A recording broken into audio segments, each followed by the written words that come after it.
안녕하세요. 사랑하는 남편과 저학년 아들 둘을 키우는 40대 여성입니다. 우정이란 산길과 같아서 매일 오가지 않으면 잡초가 무성해진다는데요.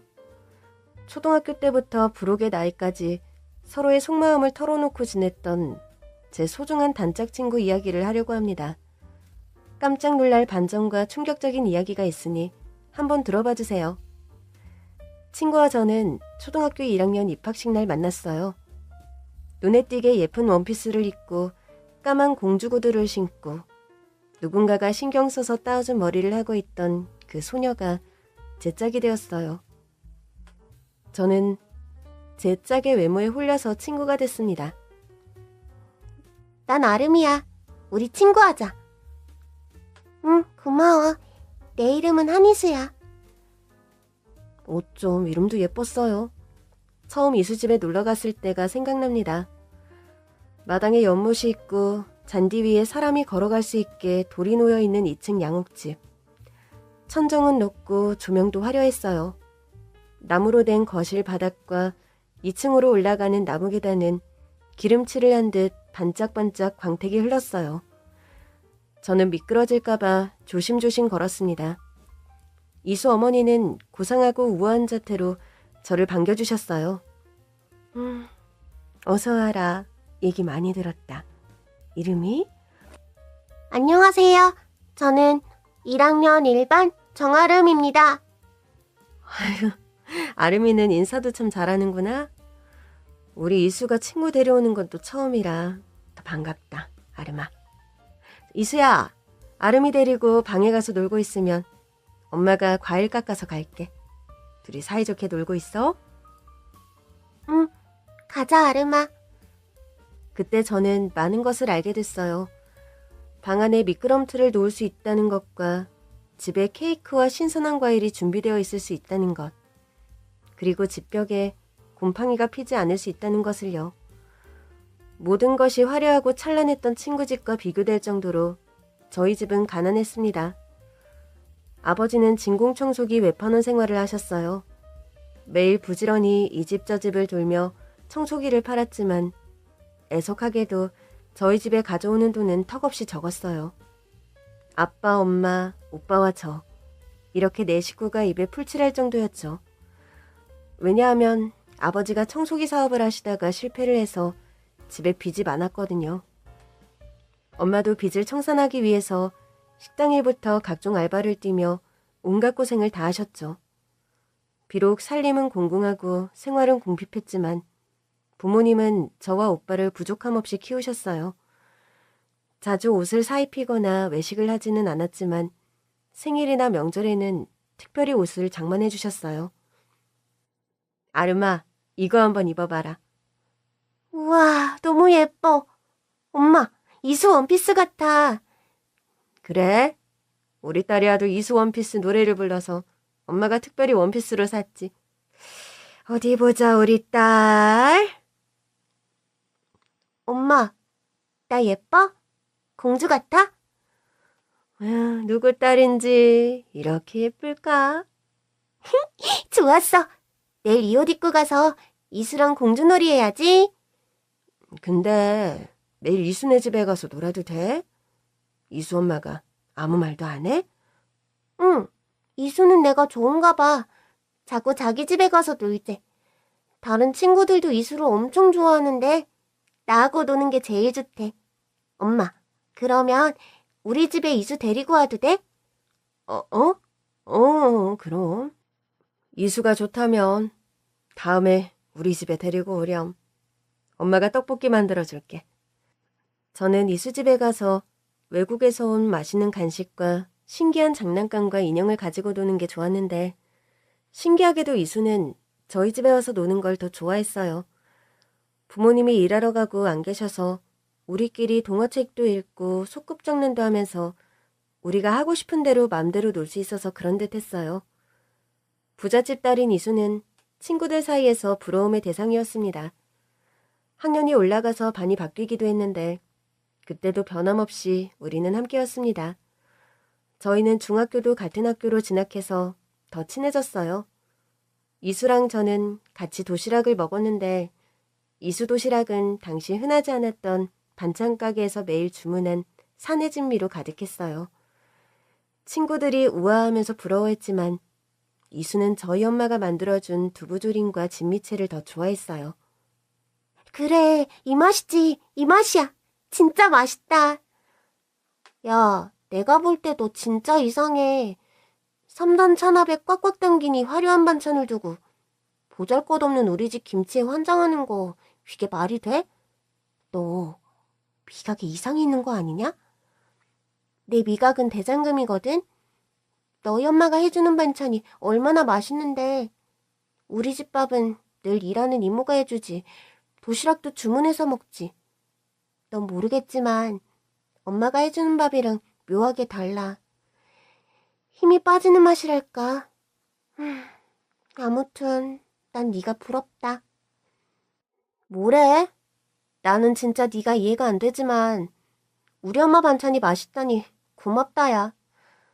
이수 네가 원한다면 언제든 먹게 해줄 거야. 약속해. 고마워.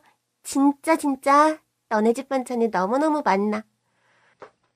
볼품없는 제 도시락을 더 좋아하는 이수가 이해가 안 됐지만 저희는 서로의 도시락을 바꿔 먹으면서 주희가 떠나가라 웃었습니다.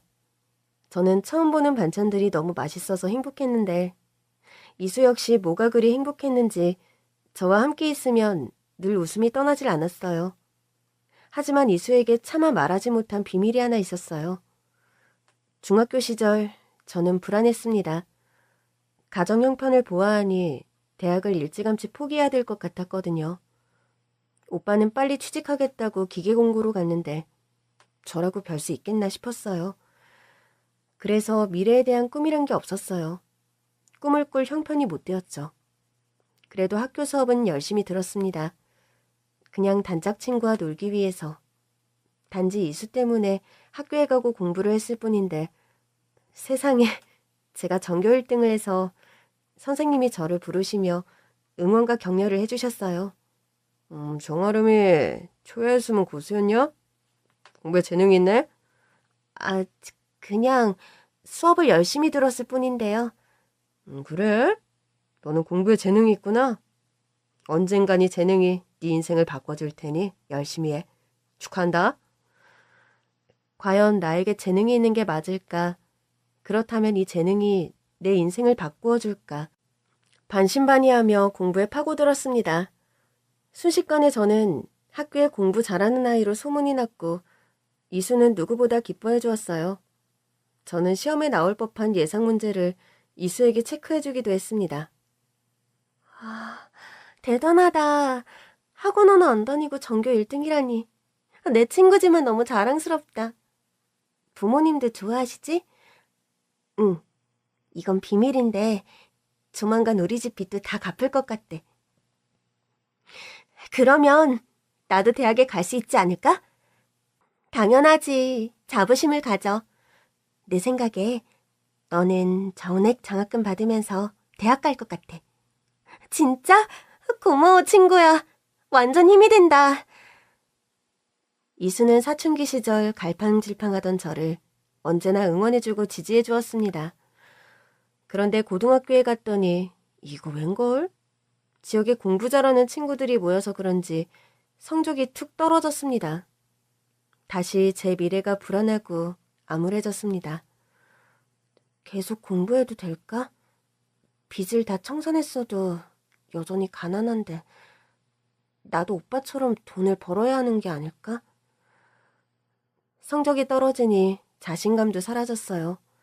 설상가상으로 다른 지역에 가셨던 아빠가 교통사고를 당하셨고 다행히 목숨을 건졌지만 치료비와 생활비가 막막했습니다. 엄마가 친척집이며 여기저기에 돈을 빌리러 다니셨지만 큰 도움이 되지는 못했어요. 그때 저는 아빠의 건강도 걱정됐지만 더 이상 공부를 할 수 없다는 것을 깨닫고 엄청 울었어요. 하염없이 울고 있는 저를 이수가 위로해 주었습니다. 아름아, 왜 울어? 무슨 일이야? 아빠가 교통사고로 입원을 하셨는데 병원비가 없어. 엄마가 이제 겨우 빚을 다 갚았다고, 이제 좋은 날만 있을 거라고 하셨는데 다시 돈을 빌리러 다니셔. 나도 오빠처럼 상고 가서 취직할래. 내가 돈 많이 벌어서 우리 가족이 편하게 살면 좋겠어. 아니야. 넌 공부에 재능이 있는데 형편이 어렵다고 포기하면 안 돼. 분명히 방법이 있을 거야. 같이 찾아보자. 아니, 없어. 자신이 없어. 그 다음날 집으로 오는 길, 아름이가 저에게 두툼한 봉투를 하나 내밀었습니다.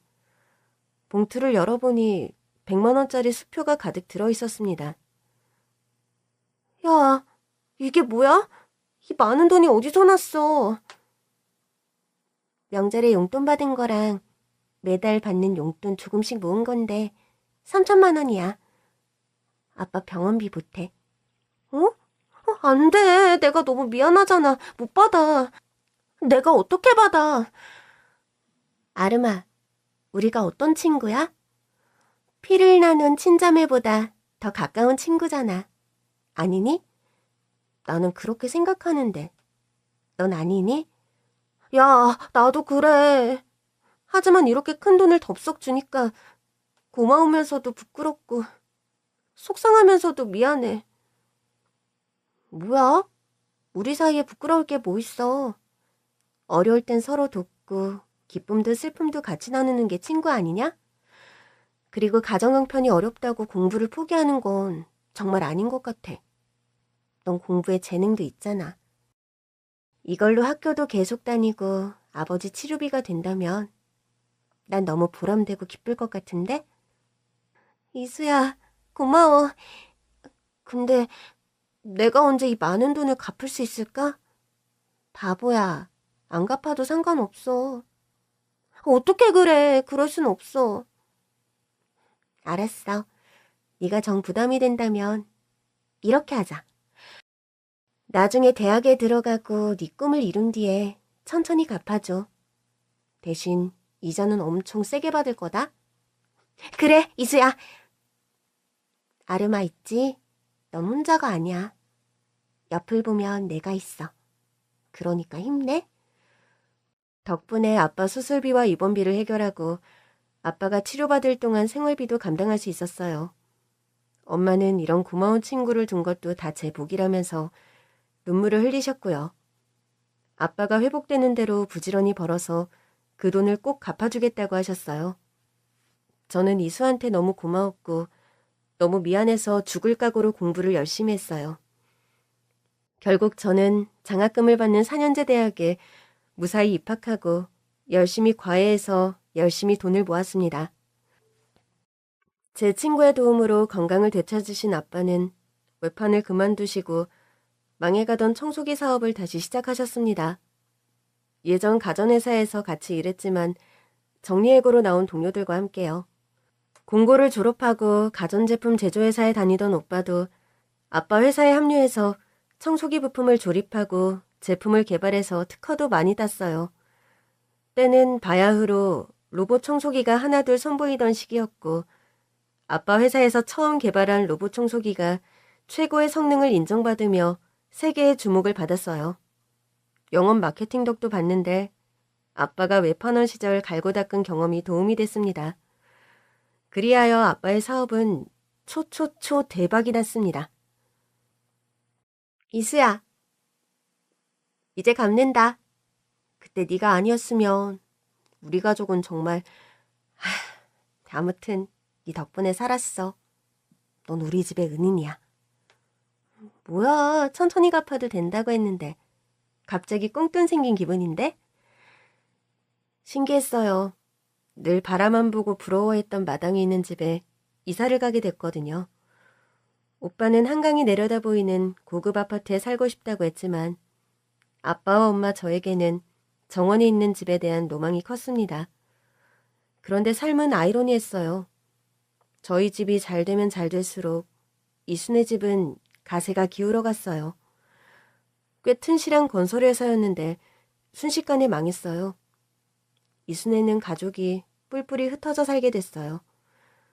이수 엄마는 이모가 사는 미국으로 들어가셨고 이수 아빠는 싱가포르로 도피를 하셨습니다. 이수는 계속 직장 생활을 하겠다는 이유로 저와 함께 한국에 남았습니다. 이수는 혼자 살 집을 구하겠다고 했지만 저는 그럴 수 없었어요. 뭔 소리야. 우리 집으로 와. 오빠가 독립해서 엄마랑 나랑 심심했는데 잘 됐다. 우리 엄마도 너 왜 빨리 안 오냐고 성화시거든. 너 우리 엄마 반찬 좋아하잖아. 아니야. 민폐를 끼칠 순 없지.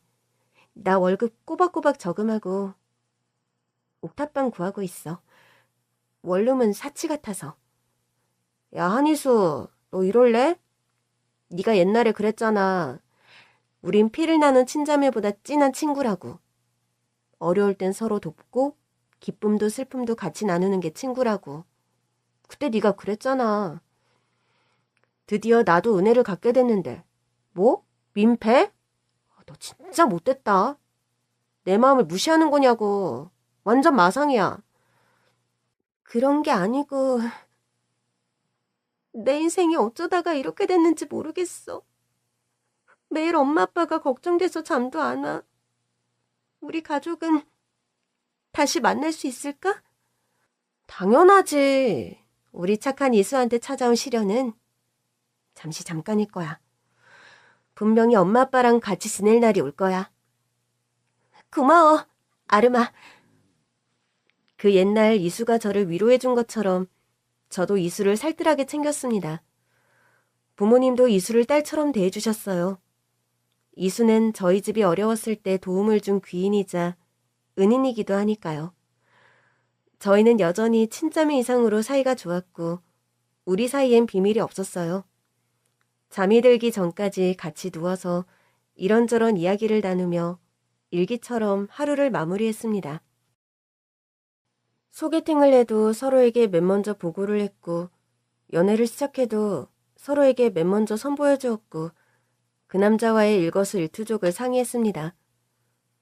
더블 데이트를 할 때도 많았는데 남자친구들은 자매 같은 저희들을 달가워하지 않았어요. 그러던 중에 저는 한 남자를 만나 결혼을 하게 됐습니다. 아빠 소개로 만난 남자였는데 아빠 회사 일을 봐주던 변호사였어요. 건실하고 능력 있는 변호사로 보자마자 사위를 삼고 싶으셨다고 하더군요. 저보다 7살이 많았는데도 유머 감각이 특출나서 나이차가 크게 느껴지지 않는 재미있는 사람이었습니다. 그 남자의 입담에 빠져서 깔깔거리며 웃었을 뿐인데 어느새 제가 그 남자의 팔짱을 끼고 결혼식 웨딩 촬영을 하고 있더군요. 이수는 우리 아빠가 선택한 남자라면 분명 좋은 사람일 거라고 저희 결혼을 축하해 주었습니다. 결혼식 전날 밤에도 늘 그랬듯 이수와 나란히 침대에 누워서 시시콜콜한 감정과 소회를 나누었습니다. 이상해. 너가 먼저 결혼을 한다니. 내가 먼저 갈 줄 알았는데? 그치. 나도 그래. 결혼은 우리 이수공주님이 먼저 할 줄 알았거든? 야, 너는 이렇게 예쁘고 인기도 많은데 왜 진득하게 사람을 안 사겨? 모르겠어. 사람 좋고 조건이 좋다고 3-4번을 만나보려고 해도 대화를 나누다 보면 내가 뭘 하고 있지? 마치 내 영혼을 팔고 있는 기분이 들면서 내키지가 않더라. 눈이 너무 높은가? 무슨 소리야. 내가 널 아는데. 너 진짜 눈 낮거든? 아니야. 아니거든.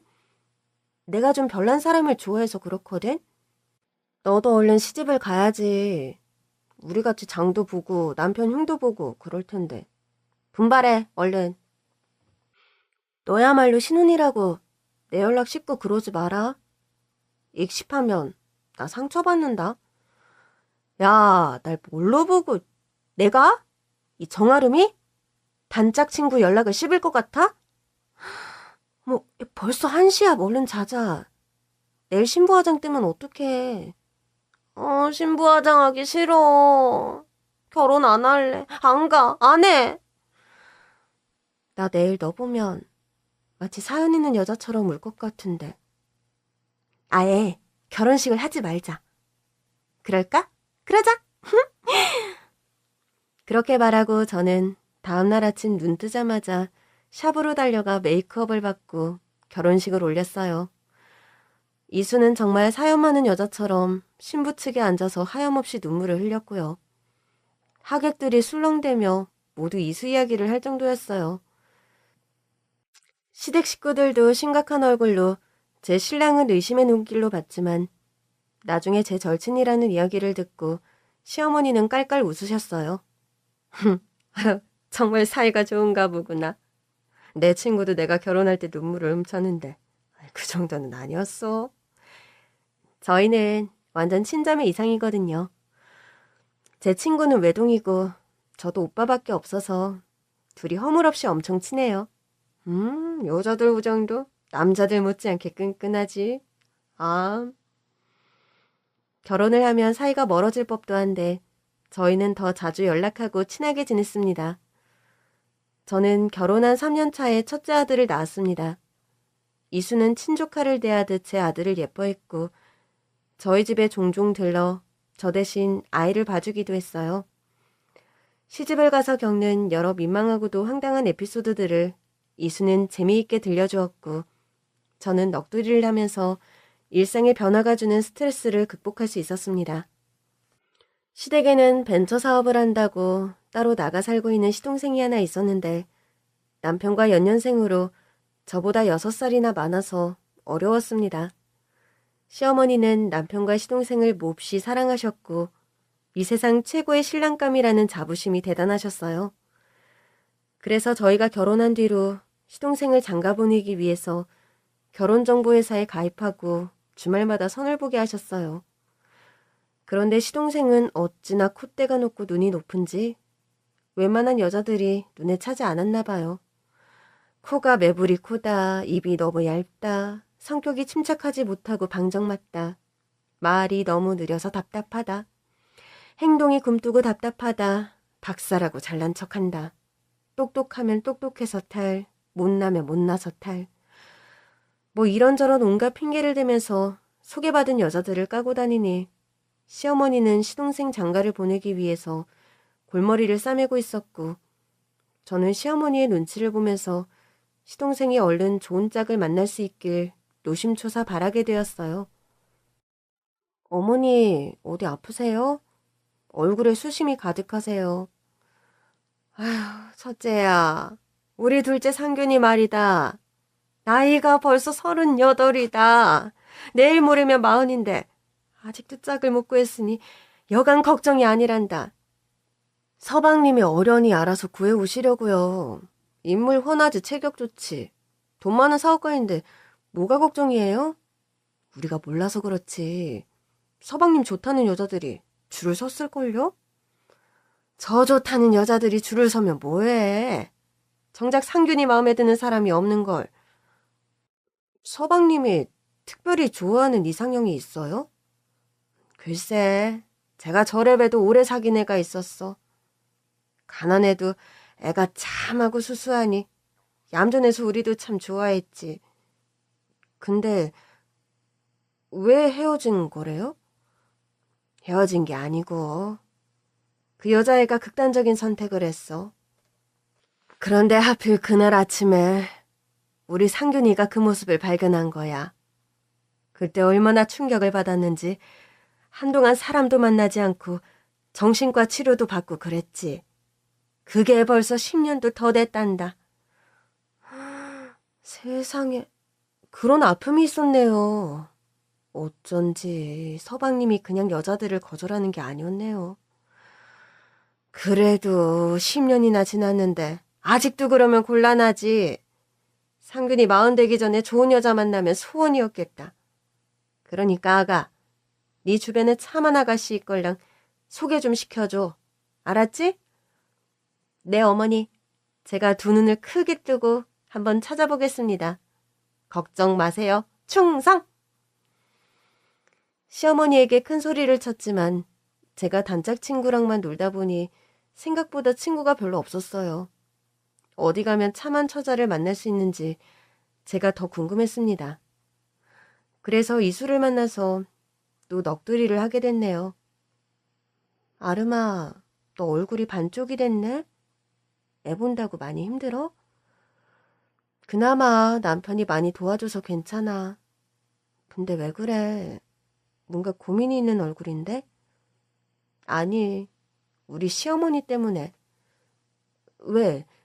설마 사랑과 전쟁급 시집살이?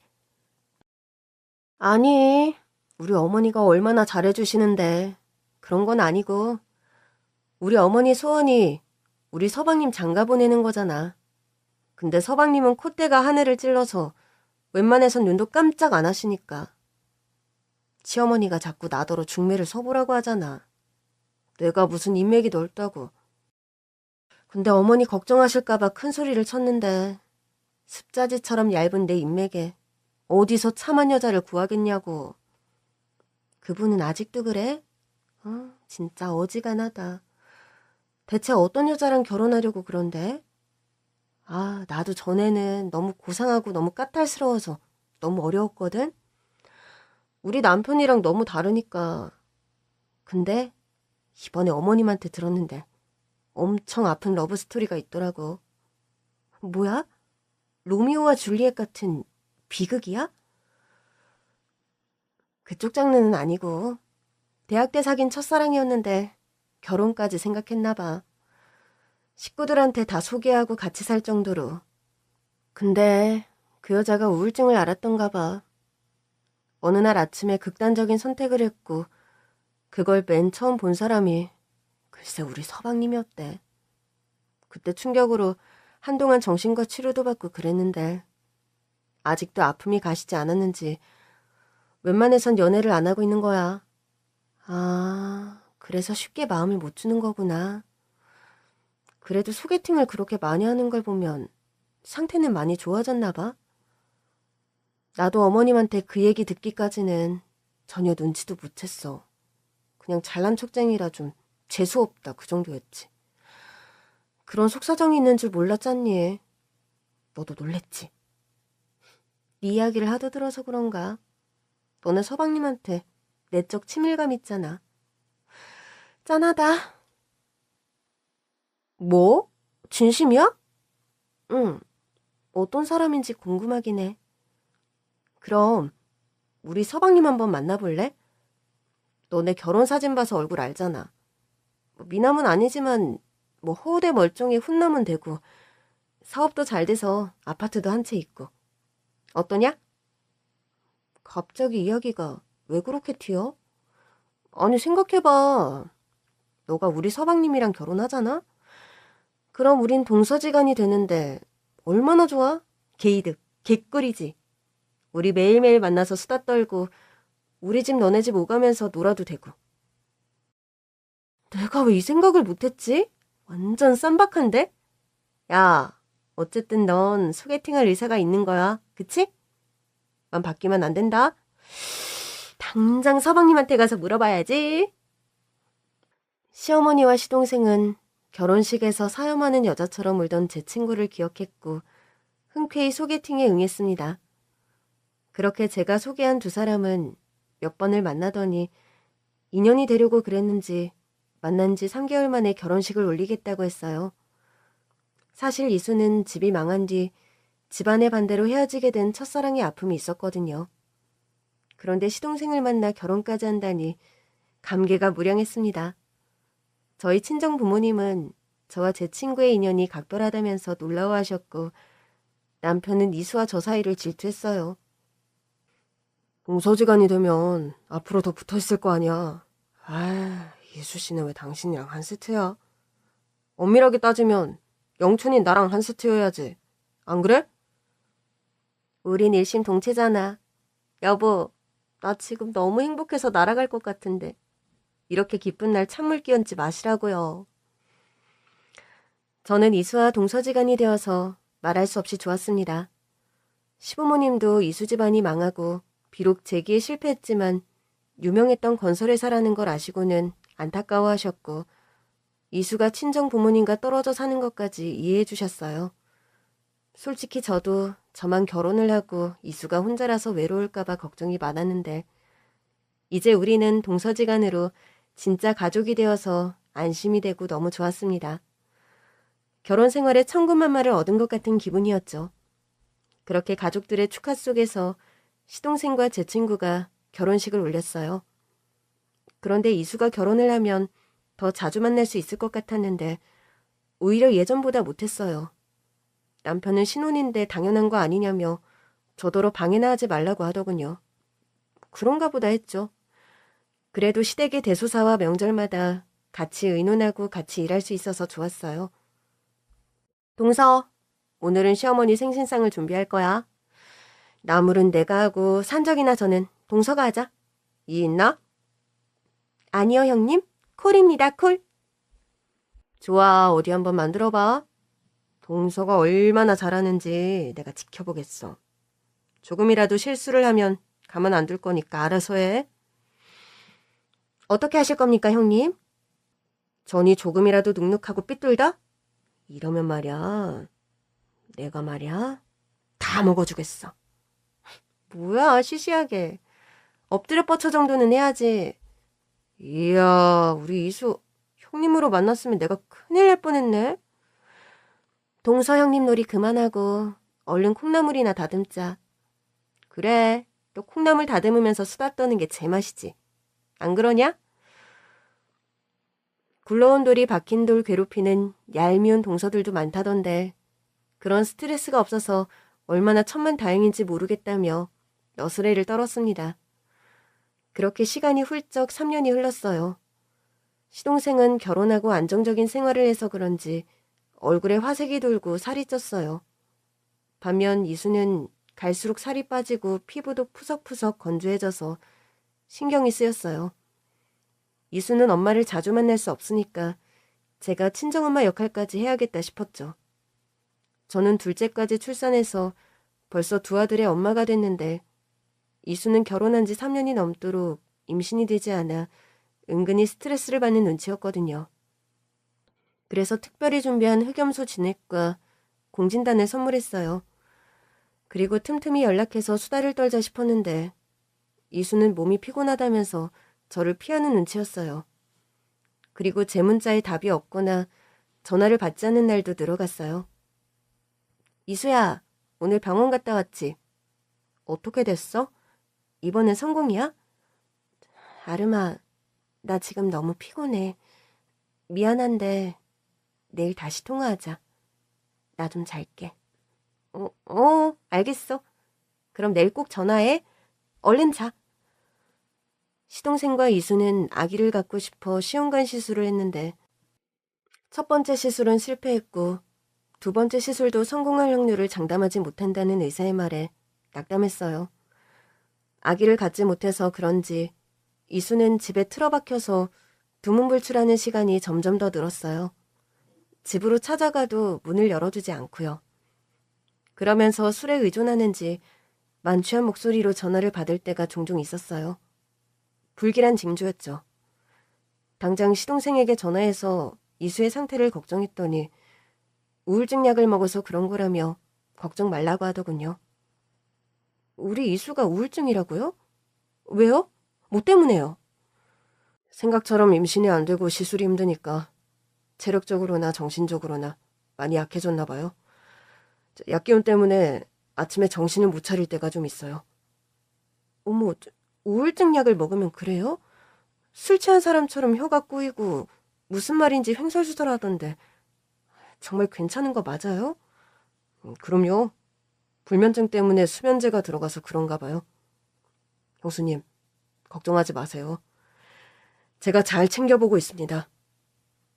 네, 서방님, 잘 부탁드려요. 이수가 만나주지 않아서 얼굴 보기도 힘들어요. 서방님만 믿고 있을게요. 네네, 들어가세요.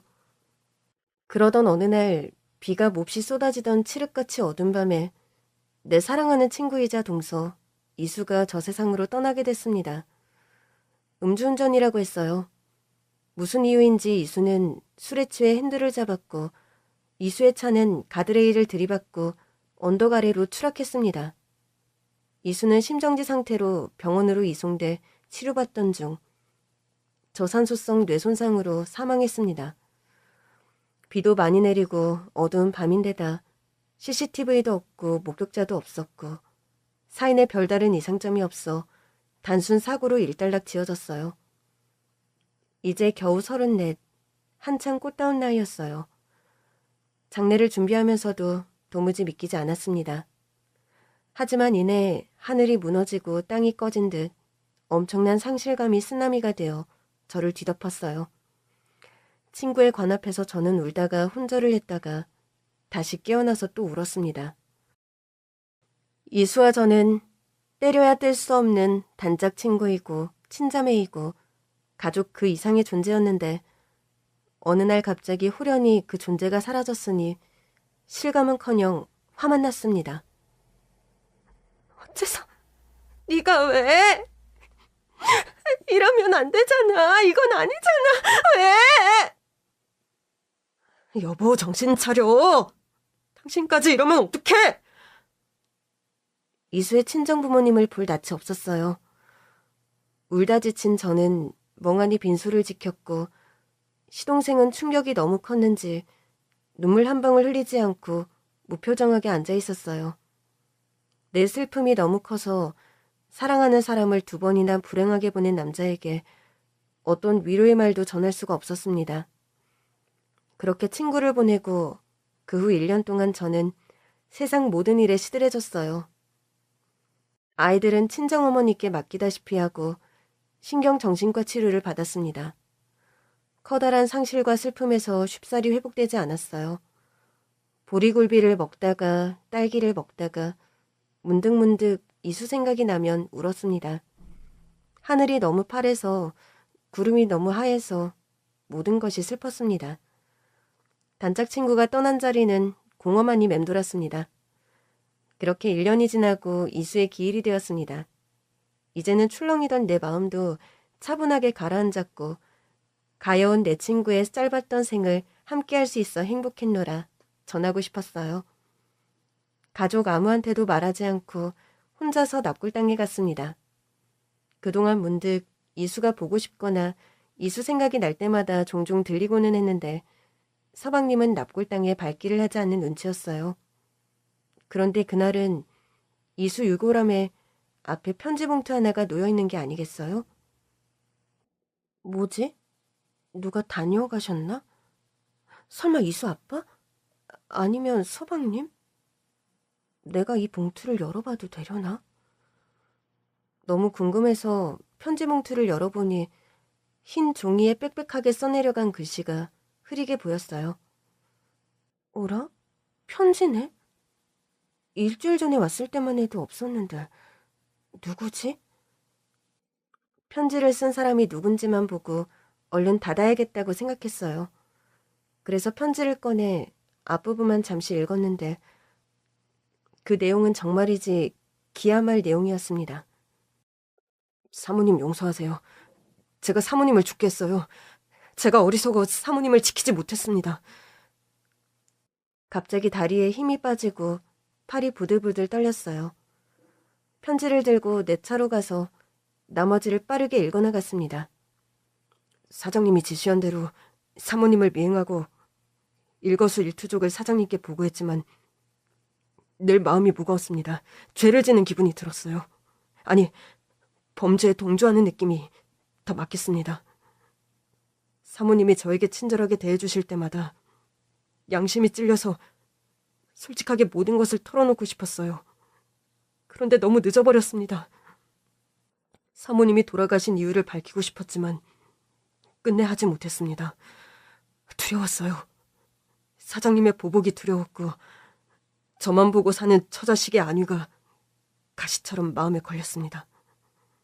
지난 1년 단 하루도 마음 편히 잠들지 못했어요. 그래서 이렇게라도 사모님께 사죄를 드려야 할 것 같아서 펜을 들었습니다. 사장님은 악마입니다. 겉으로는 젠틀하고 스마트한 사업가로 알려져 있지만 회사와 집에서 자행하는 억압과 착취는 상상을 초월했습니다. 회사에 출근하면 직원들끼리 둘 이상 모여있지 말라고 화를 냈고 부하 직원의 작은 실수에도 주먹을 날렸습니다. 한 번은 실적이 저조하다면서 화가 난 사장님이 전 직원을 퇴근 금지시키고 새벽까지 벌을 세운 적도 있습니다. 잠이 오면 서로 뺨을 때리라고 했어요.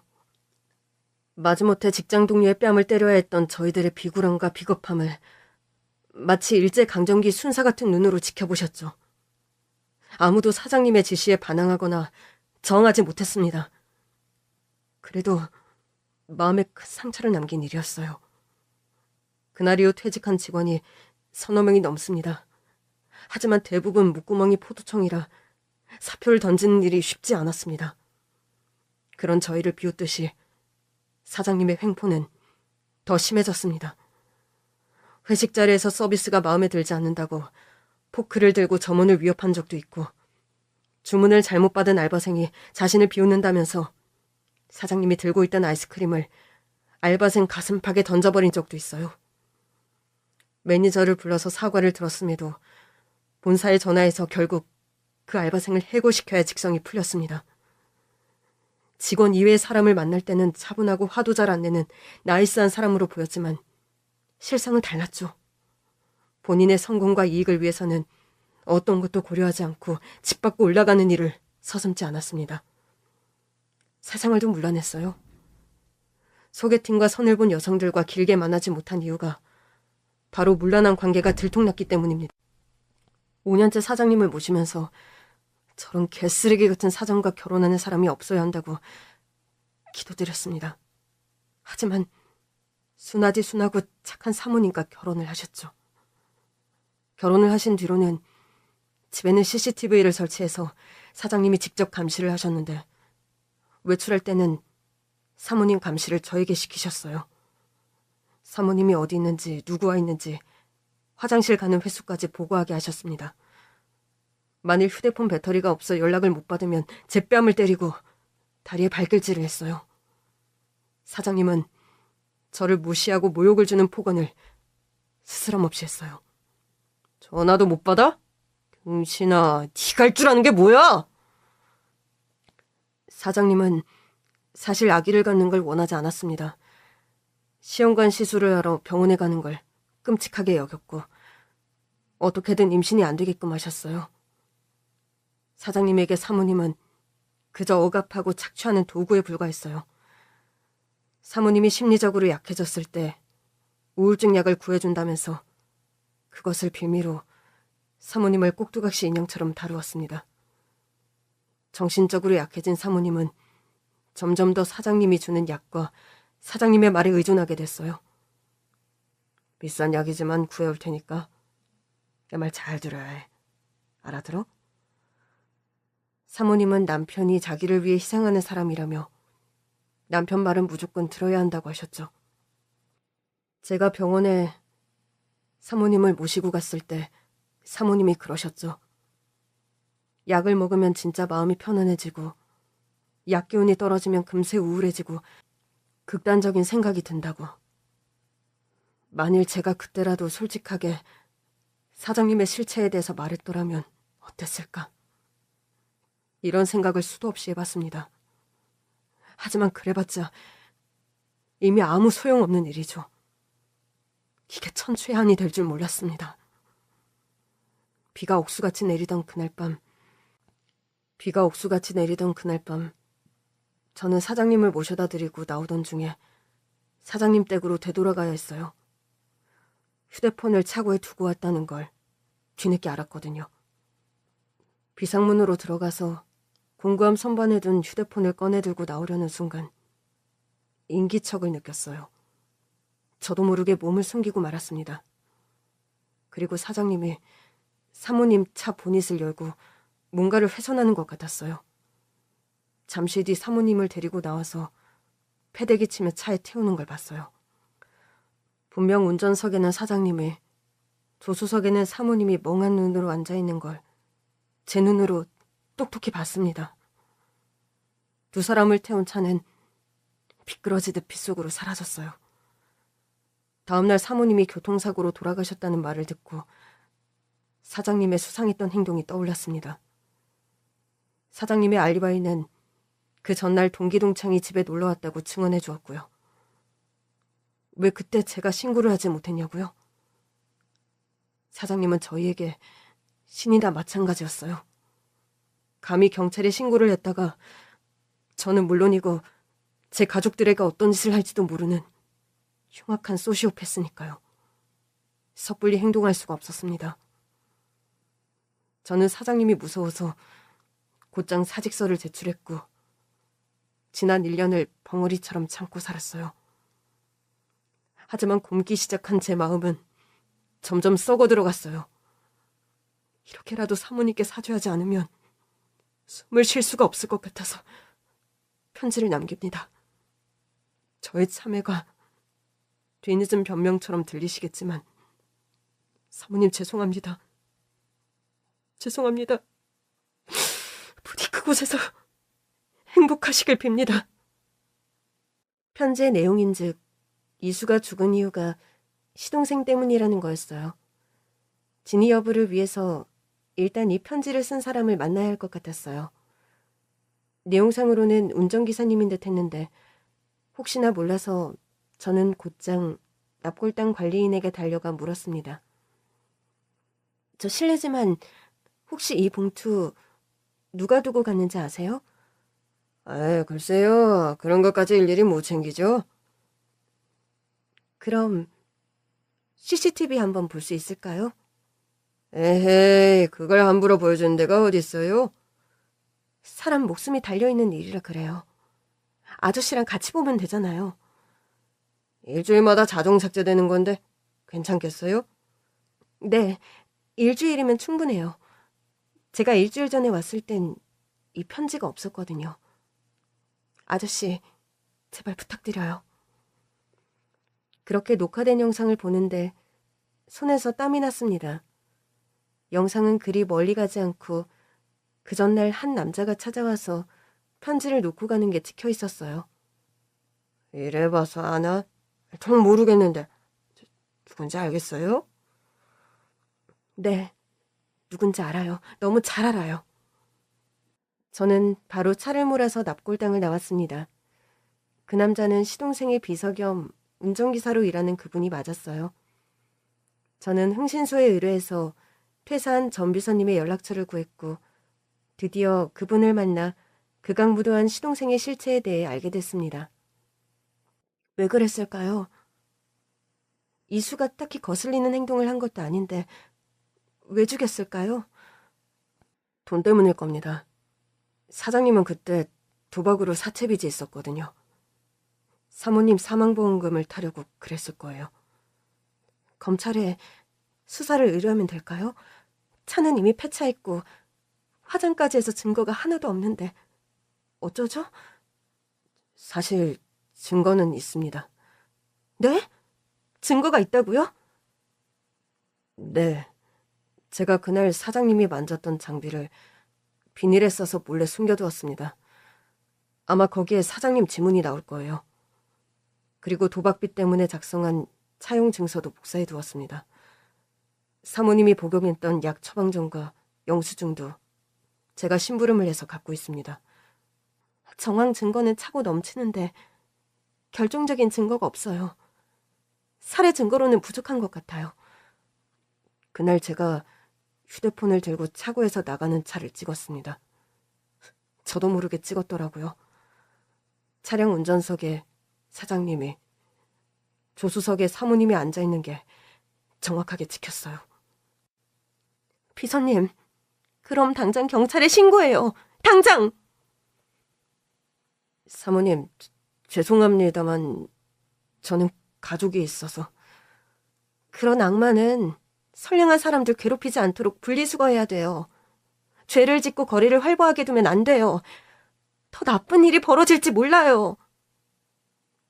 비서님은 고민을 하셨어요. 그럽시다. 저도 하루하루가 편치 않았어요. 범죄 신고했다가 보복을 당할까봐 두려웠는데 까짓것 죽게 아니면 까무러치기죠.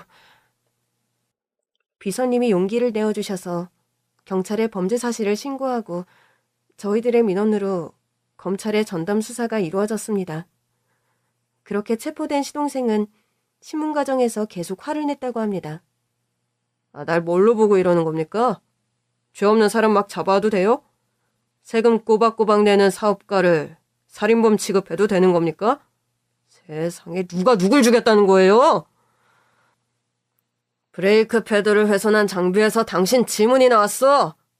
그리고 도박비 때문에 당신이 사인한 차용 증서와 보험금으로 상환한 증거도 확인됐고 결정적으로 당신이 운전하는 모습이 찍힌 사진도 나왔어. 거짓말도 어지간히 해. 모든 증거가 범인이 당신이라고 하니까. 저는 기억나지 않습니다. 이렇게 되니 어쩌겠어요. 빼박 증거들이 있는데.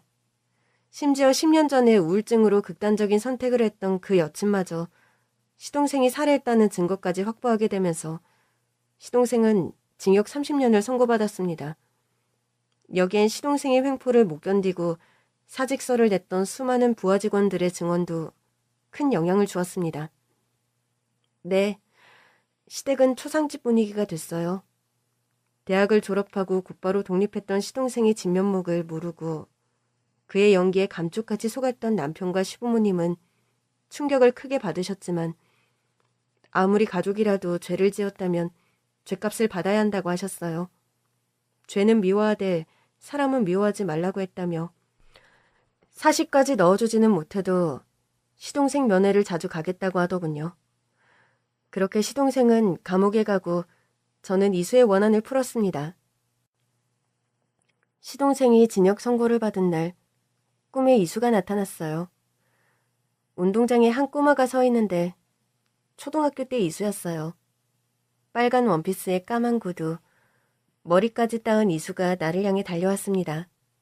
그리고 제 앞에 섰을 때는 이미 어른의 모습을 하고 있었어요. 이수야, 뭐해 여기서? 나 보려고 달려왔지. 어디 갔었어? 전화해도 없대? 전화 안 받는 사람이 누군데? 나 삐짐? 아름아, 있지.